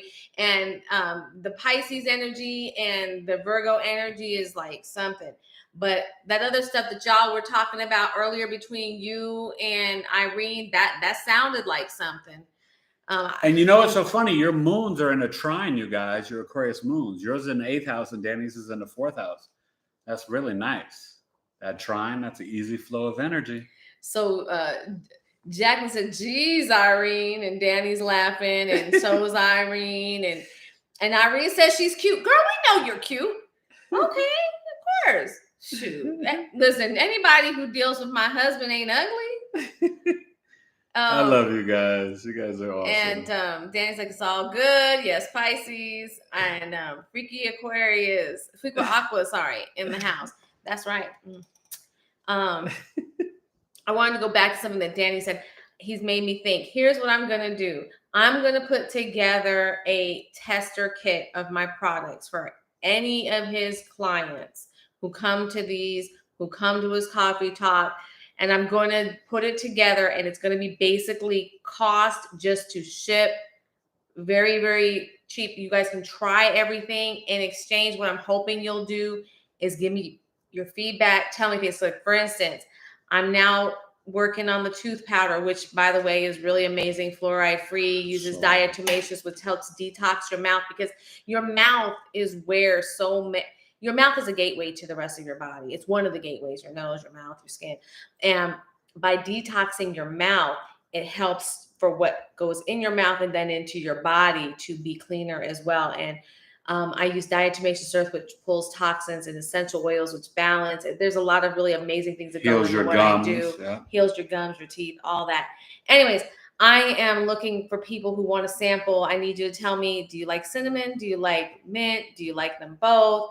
Do you like it at all? I need people to tell me about the body oil. My body oil, the base of it is made from sugarcane and olives, and it's the most amazing oil. It won't leave you greasy at all. I make the scent strong enough. Wait. I put it on yesterday afternoon, and my skin was still soft from like this morning when I woke up. So long story short, I'm going to put together something just for you guys to purchase. It'll be basically to cover the shipping and maybe a few bucks more to cover some of the packaging. Well, why don't you put your email in the thing? Now, her website, you guys, I put in the description, but you could type in the email. Okay, yeah, maybe I'll do that. But anyways, if you're interested, I'll put together something where you can try the deodorant, the toothpaste, the lip balms, the tooth powder, the oil, everything. But you guys got to help her and do like a video testimonial, that she can share and use, because, sometimes that's the best thing, because, when you have a live human talking about whether it's her products or my astrology knowledge or birth chart readings. Danny's talking to Irene about he's got Palo Santo. Ooh. Palo Santo is one of my favorite oils. Oh my gosh. Yeah. One of my first things, my deodorant is rose sandalwood, but originally I had wanted it to be Palo Santo rose. And because I love Palo Santo. The only issue is that the essential oil doesn't smell quite like the burning wood, because I burn the Palo Santo sticks at home all the time. It's really cleansing. It's beautiful. So all right. Oh my goodness. I think we might be buying some plane tickets. Well, I ain't buying plane tickets, but somebody's buying some plane tickets up in here. Ooh, I'm a promoter. Trust me, I like it. Everyone around. Oh, thank you. I'm gonna get you some. Yes, one of my favorites too. Yeah, Danny, you gotta blow her up in New Jersey, man. Yes, I'll tell you, my stuff is really good. I ended up having to replace the Palo Santo with sandalwood, and of course, sandalwood and rose are the two most expensive essential oils out there, or two of the most. So good, but it smells so amazing.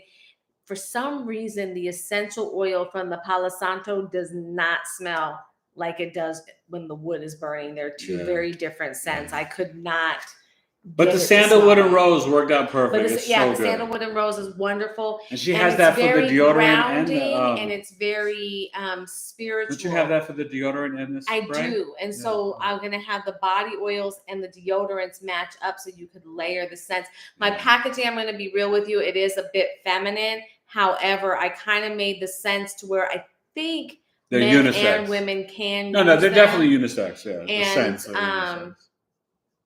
Yeah, I think men and women. Danny's a secure man. He don't mind what the packaging look like, right, Danny? I know, but but I'm making the packaging beautiful, so it's But you guys, I love Palo Santo with fragrances. Yes, and yes, Jupiter. They smell amazing. Yeah, amazing. She's got the Jupiter and Venus in Aquarius. When I get to, I mean, I do different things, but when I really get to formulating and production and stuff in here, my whole house just smells amazing. I have a whole section. I have an office where I do a lot of this formulation and stuff, and I get in there mad scientist and I just start doing stuff, and then I come in. This man, he has the nose of a bloodhound. Well, because my vision is poor, right? My other senses are like a superhero. I'm not even joking, right?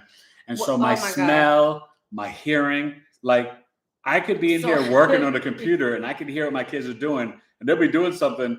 And I'll tell them, stop doing that, stop doing this or whatever. And they're like, what? How, like I can hear and then I visualize and I can see the scenario and I know exactly what they're doing just by the sound. So and they always bugged out. It's crazy. It really is because of his sight, these other senses. And when we first got together, his sense of smell was he could smell anything. And sometimes that's a little much.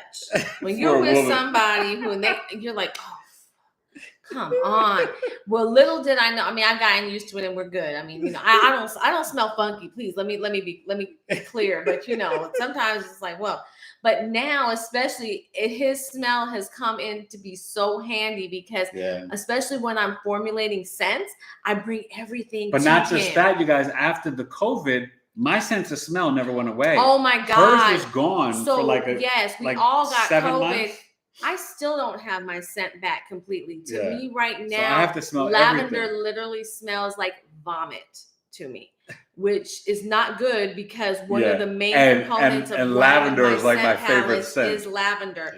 And certain scents, like even now, like this soap smells like this. There's just certain things that are so off. And so one, that's very hard to formulate a scent when you can't smell. So I'm going off of my memory and what I know should work. And then she comes and then I have to bring it to him to say, is this coming out the way that I think? And he tells me, and then I know, okay, bump this up, take that down, do whatever. And then I'll make my switches. Very good team. Because especially like my Palo Santo, my Palo Santo rose, that's what it was originally going to be. My sandalwood rose, it actually has about 4 or 5 different essential oils in there to create the scent. I don't use any fragrance oils. I use only essential oils to get where I'm going. She's so intentional, you guys, in terms of the love and the right levels for it to be activated and healing properties. Because when you guys read the ingredients and you buy things, most of the first stuff that they put up there, it's fillers and junk, and then there's water. So then you have, whatever. But then the good stuff is so far down low that you're not even getting it at activated healing properties to really benefit you. Her stuff is just full of the good stuff, and she chooses each ingredient to make sure that it's going to be beneficial to her clients. I'm going to be formulating after I get over this hump of getting these first products out. Then I'm going into healing bombs. And my last company, I had amazing healing bombs, and they work so well because I didn't skimp on the oils. And people would be coming up. Like I had this guy who had major arthritis and just different issues, and he put on my oil, walked around for like 20 minutes, came back I was set up at a spiritual center, and he came back and he's like, what's this stuff supposed to do? And I was like, what do you mean? He almost sounded angry. And I was like, he's like, is this supposed to feel? And I'm like, what? He's like, well, I don't have any pain anymore. Am I supposed to not feel this? And I'm like, yeah, that's kind of the point, sir. He's like, well, I love this stuff. And I was like, okay, thank you very much. But I mean, that kind of interaction had happened so much. No, but even waitresses would rub it on their feet after working a shift. I mean, once I get over this hump, I'm going to be creating a new versions of my healing balm, some specifically for eczema and then one for just healing and arthritis. But I put it. I had 4 foot so surgeries. forth. Remember, you need healing I bombs used too. it. I got you, Danny, and you're going to be testing them for me. I'm going to start that formulation, but I have to get right now. I'm doing package design because the other passion that I have is being eco-conscious. So all of my tubes, everything's are compostable. I'm now going to be like these tubes. She's very Venus. Wait. She's very Venus, Jupiter, Aquarius, in Aquarius in the 10th house. But her Mars is in Capricorn in the 9th. Well, this is what I'm so excited. These tubes I have here, you have to peel off, and part of it is like probably 20% of it is recyclable and 80% of the tubes are compostable. Like I literally have them in my compost garden right now. They're gone and compost and they're gone already. But I have this new thing, and I'm going to be able to make it to where you don't even have, the hunt thing will be 100% compostable if I'm not mistaken. And I'm going to be offering zero carbon shipping and different things, like ways that you can cut down and make a choice, and you'll let me know and stuff. So I'm doing a lot of things to be very eco-friendly. My glass I'm using glass with bamboo tops and different things. So minimal, like in the glass, there is going to be some minimal plastic because there's no way to achieve certain things without it.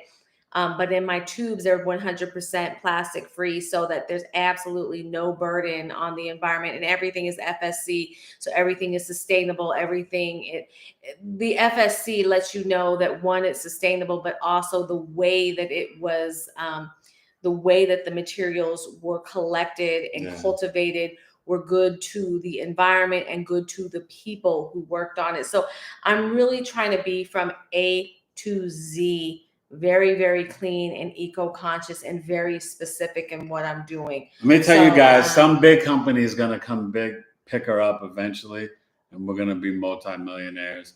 I'm so proud of her, but she's such a visionary, and she learned and did all this research herself. And she's got a business degree, so she has a business mind. That's why her Mars and North Node's in Capricorn. But she, the way she learned to investigate and research.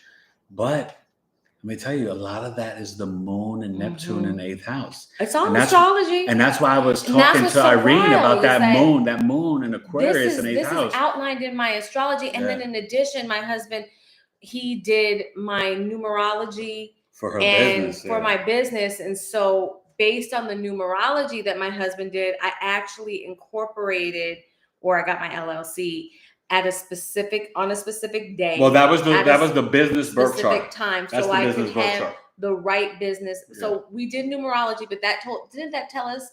Well, we did the business birth chart. The numerology was for using Sabale Pure instead of Sabale Pure Face and Body. Wait. I'm sorry. Walk me through this because we talked about it even before I filed. How did we make that choice? Did we make it with a combination of astrology and numerology? A little bit of numerology, but mainly astrology, because I looked at the best dates and time. You told me when you generally were thinking of doing it, it should be this week, Wednesday, Thursday, Friday. And so I casted different birth charts. And this is what I can do for clients.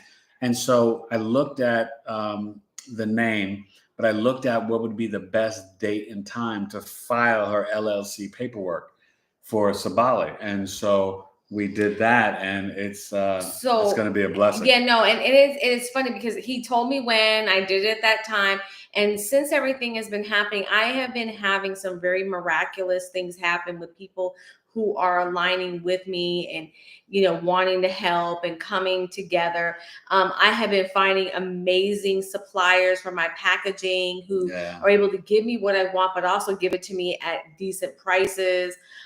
Things have been just very easy for me in that way. I've got amazing graphic people who are helping me get the things that I want. So it's really amazing. And I do believe that it has to do with... And this is what companies do. Fortune 500 companies. They do. Let me tell you. Release all Fortune 500, all politicians, all these people have their personal astrologers, that they pay thousands and thousands and thousands of dollars to.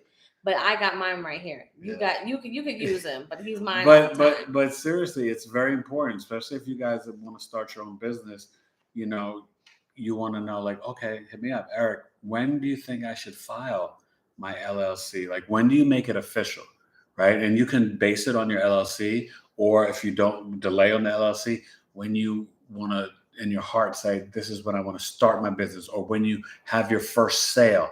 And then we would cast the chart, and then from there, right, I would look in. Can I say something? If you can do it from the first sale, and that, because that might be something that you can definitely know. But if you can, talk before you do your incorporation, because energy begets everything. Yeah.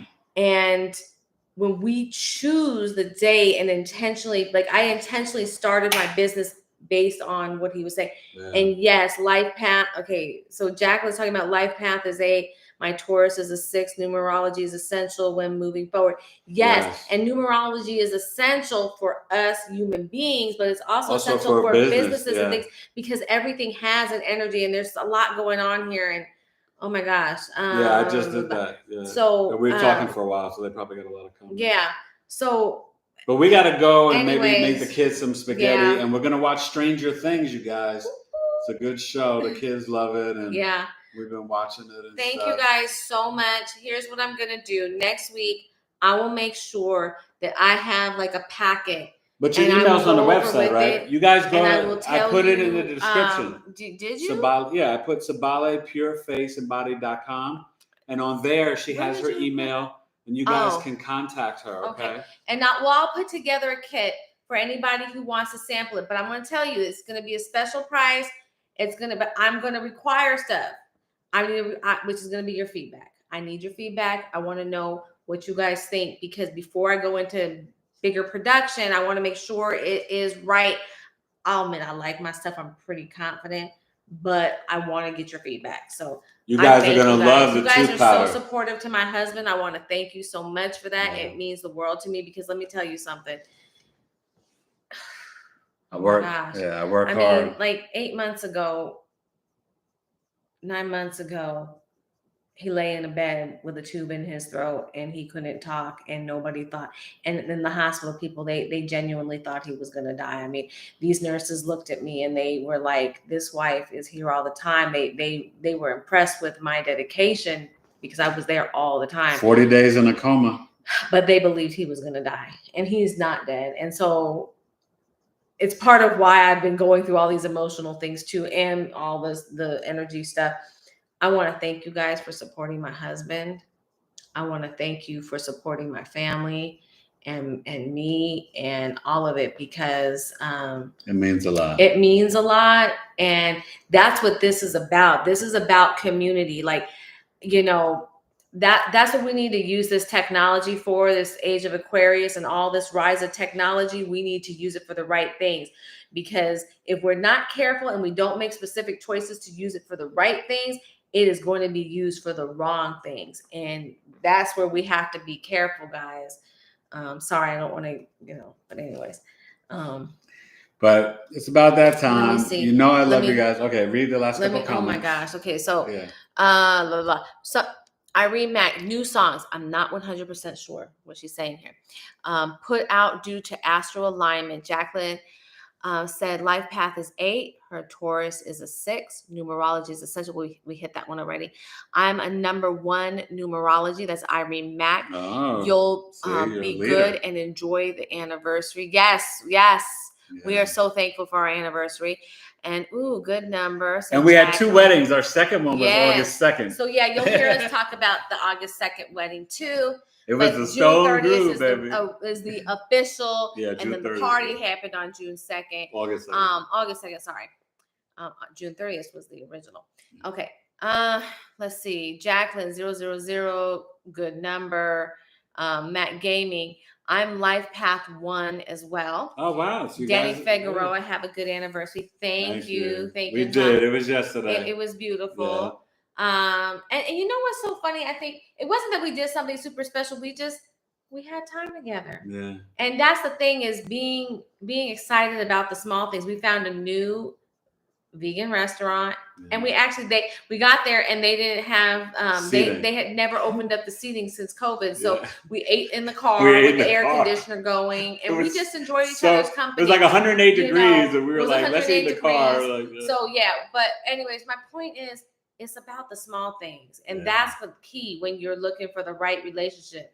So find out from him who your right relationship is. Close the back doors and be happy with the small things, and the big things will come. You also have to be really willing to compromise and trust. You know what I mean? I think for Matt Gaming and Danny, I can speak to you guys about this. But being a Scorpio rising for me, and I didn't know this at the time when we got married, right? But I think trust is something that I don't just give away. It's very hard for me to trust. Mm-hmm. And that happens with Scorpio rising. We've had, we deal with pain, trauma, and crises quite often. And sometimes we can have 4 to 5 major events in our life. And God knows, I think I'm done with it now with my last one. But I completely trust this woman. But it took time for me to knock down and let go of my walls to get to that place. And I think that once you get there, that's the joy and beauty of life. You give yourself that freedom when you learn to trust another, trust God. See, it's the Trinity, the trine, right? Boom, boom, boom. Mm-hmm. Trust yourself, trust God, it's in the chart, and trust a significant other, a partner. And it's that trine on the dollar bill. It's so amazing because it's so in your face, fundamental. Yeah. Yet it's been hidden, but it's in our face, which was crazy. Let me just quickly run through these right quick. Let's call it the Trinity, Trinity of trust. Listen, so Danny Figueroa. Okay, he wishes happy anniversary. Thank you, Danny. Yeah. Irene, Danny, and Jacqueline. It's been fun talking with you. Yeah. Mad, you're a leader. This is all Irene. I love it. I love the relationships. Yeah. Danny, Irene, Mac, hit me up. Yes.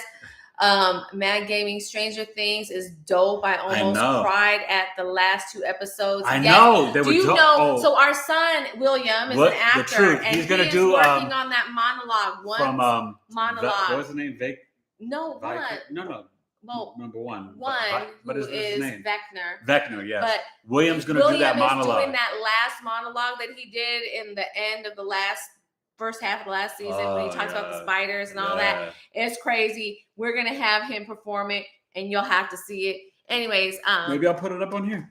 You should. Yeah. Anyways, okay. Let me. So Jacqueline, exactly. Irene, what's the email? This is to Danny. Listen, okay. So Danny, Irene, and Jack, you both were fun tonight. Yes, you both were. We love you. Mwah. We love you, Eric, and the kids. Thank you. We love you too. I really do. Jacqueline, you be good, Irene. Yeah, at Danny. Okay. Jacqueline, kudos to Eric and family. Thank you. Danny, Jacqueline, you were fun. And Danny, yes, Eric got the answers. Yeah, Irene, I'm telling you, Danny's a handsome gentleman, Irene. And Jacqueline Willoughby, love the peeps that ain't afraid to speak and be themselves. So wait a minute, just so we can be clear. How do we get these emails together for Jacqueline and for Danny and Irene? Danny can put his email right there. Just post it. But maybe he don't want to put it right on this. Okay. So maybe if you guys want, you guys can share. You can email me. Contact Eric. Yeah, and I'll exchange it. And Eric will send it on. Okay, so he'll be the conduit. That way we don't have to put it completely out in the whole world. See, we're about love, honey. We got love. You better believe it. Now we got to love in our children, and they're having a sleepover. Yes, so they have been waiting for Stranger Things and spaghetti. And I have to make spaghetti.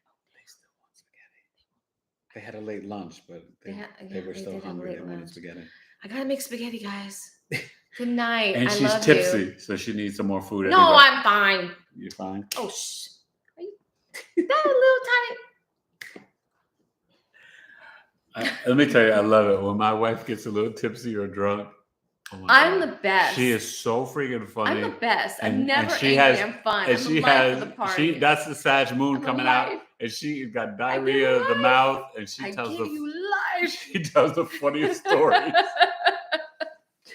Oh my God! Oh, yeah, she's held down many a house party. That's I mean, right, just the two of us. But let me tell you something: the Taylors, when we throw a party, go. Ain't no party like a Taylor party. no, we throw stop. a great party. But I love you. Episode 64: Knowledge is Love. Marriage in the birth chart. Juno, Jupiter, Venus, 7th house. The Mars will be more carnal, more of a sexual energy, but really stick to the 7th house, Juno, Jupiter, Venus. The moon also helps. Now, I'll just say real quick in passing, I'm Capricorn Night, moon. Irene. Good night, Listen, guys. Eric's going to be looking for that email. Yeah. I'm Capricorn moon, Saturn. A little bit more, maybe pessimistic. She's Jupiter, Sagittarius moon, right? Yeah, we have settled but it, Jack. they will tell you, oh, maybe that's not a great connection, but that's not true because the rest of our chart connects, we make the moons work, right? I give her that freedom of expression and the traveling and the spicy foods and all this stuff. Okay. And then it's okay. My Saturn, you can go, and I'm going to end it. And my Saturn moon in Capricorn is more like, kind of a workaholic.